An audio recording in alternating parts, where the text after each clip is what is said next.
It's time to drop something new. We're talking Privacy Talks. Privacy Talks features interviews between Privacy News Online's Caleb Chen and influencers, activists, and experts from pro-privacy organizations around the world. So let's go to Caleb, who recently caught up with Heath Adams, aka TheCyberMentor.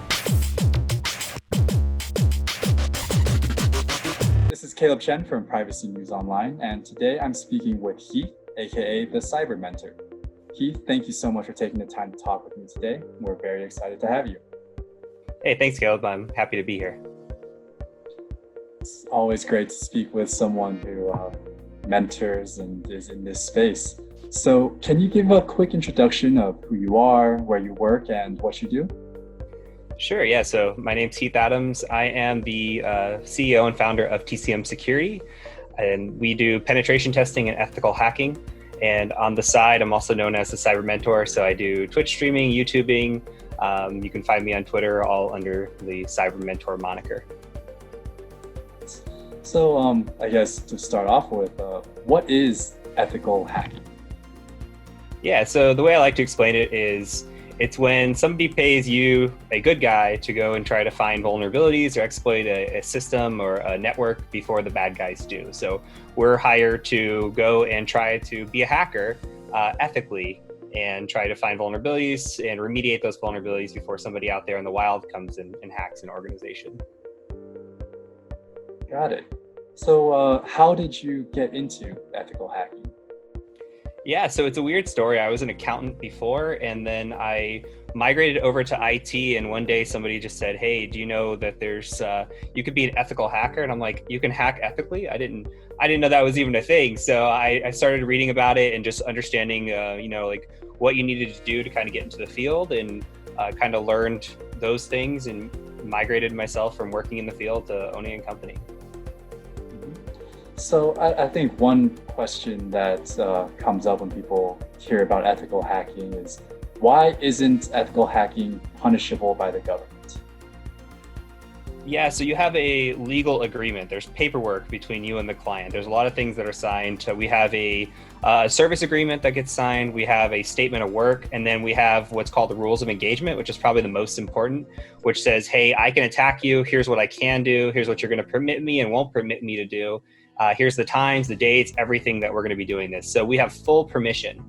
And that's really what makes the difference between somebody who's hacking ethically and who's hacking not so ethically, is that they have the permission to do so by the organization. Mm-hmm. You mentioned penetration testing earlier. Are there particular differences between ethical hacking and penetration testing? No, it's exactly the same thing, just you just hear different words for it. So I kind of say both. Got it. Now, I've heard the term bug bounties before.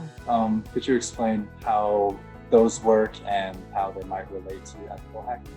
Sure. So bug bounty programs are programs that may have a lot of organizations signed up to them. So you could think of HackerOne, BugCrowd, and they have a bunch of big name programs and little name programs signed up.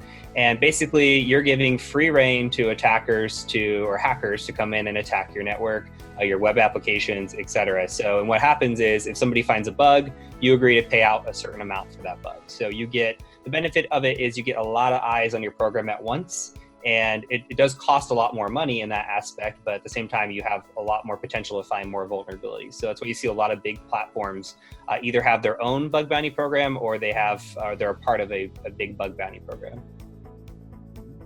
So for those that see this and are interested in exploring ethical hacking the same way that you were, how would you suggest someone can learn more about ethical hacking? Sure. So there's a lot of content out there.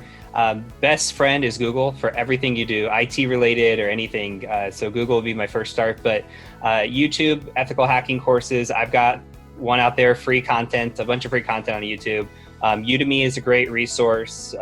Twitter is a great resource. There's plenty of things out there, but honestly, if you start building foundations, so we typically say Linux is a foundation, maybe Python or some sort of coding language, and understanding computer networking really helps build a foundation before you start learning the hacking side of things. But once you have a basic IT foundation, you just start going out to Google and learning out how to hack some of these things and just learning how to practice some of this. It can really work your way up. Nice. Sounds like good tips. So I saw that besides TCM security, you also work with a project called VetSec. Could you tell us a little bit more about that? Yeah, so VetSec is a 501c3. So I'm no longer on the board, but was a founding member. And basically, it is for military veterans. Doesn't matter the country or anything. Just military veterans interested in cybersecurity. So that would be veteransec.com if anybody's interested. They've got a Slack channel. I think as of today, they just came out with a partnership program that has certification and training labs and all this other stuff. So they're on the up and up in terms of getting these partnerships as a nonprofit and really being able to give back to the community from a scholarship standpoint and financial standpoint and help people out. So if anybody's a military veteran, I think it's a really great resource, not just to get those, but to go network with other people that kind of understand you and are in the same position as you are or might have been. One quick question. Do you have any stories from your time as an ethical hacker that you think could be like a good illustrative example of what's kind of out there, why it's necessary, anything along those lines? Sure. So we've got quite a few, and I would say a lot of them revolve around passwords. If I could give one tip of advice, it would be to have long passwords, secure passwords, and multi-factor authentication is super important as well. So I would say I wouldn't rely on just one story, but a lot of times when we're trying to breach into a network from the external perspective, so that just plays the role of an attacker that is anywhere in the world. And it could be mom's basement, it could be in another country, it doesn't matter. But what we do a lot of the times is we look through breach databases. So you can think of any of the big breaches that have happened in the past, like LinkedIn, Home Depot, whatever. There's usually usernames and passwords tied to these breaches. So we'll go look through these databases, see if there's any usernames related to the company we're attacking or the person we're attacking. And we'll see if there's any sort of pattern or anything related to the password or reuse of the password. Other things we see is something like spring 2020 exclamation or fall 2020 exclamation, just kind of the season, year with a special character.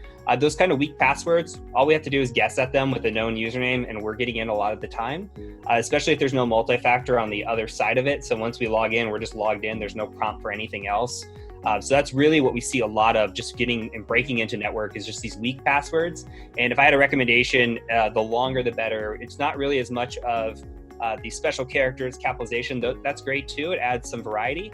But if you make a 40 character long sentence, if I capture a hash or something along those lines, I'm never cracking that. Or I'm never guessing that either. So just something that you can remember for you, and that's long, because right now we're at about, I'd say 14, 15 is what the supercomputers can crack in terms of length. So just keep it longer than that and you'll probably be safe. So on that topic, do you feel that passphrases as opposed to passwords are a better term for it, or a good idea? Yeah, those are great. However you can remember it easy. And then even if you throw in a little bit of misspelling or something along the lines that's just not like common dictionary words or something that would trip something up that would only be special to you, I think it's great. That's very good advice. So that's it for the questions for today. Thank you so much, Heath. But one last thing before we get off. What is something you're looking forward to, either in the cyber world or just in the real world? Yeah, I'm looking forward to see how things change in the next few years, because we talk about the passwords, we talk about multi-factor, and we're going to have more multi-factor in place. I would say I'm already seeing it, but in the next couple of years, you're going to see more and more companies switching to multi-factor as a default setting. And I really want to see how hackers get around that. Is it social engineering? Are there bypasses? What are we going to do? So I'm really looking forward to the cat and mouse game that we have with the offense, defense, and just kind of seeing where that goes. I'm sure it'll just continue evolving. Absolutely. All right, and people can keep track of the evolution of that cat and mouse game by following the TheCyberMentor. So, yep. All right, well, thank you for watching this week's Privacy News Online special feature. Make sure you subscribe to see more interviews like this, as well as the top privacy news stories from around the world. Until next time. Privacy News Online is brought to you by Private Internet Access, the award-winning no-log VPN service, who reminds you to always use protection.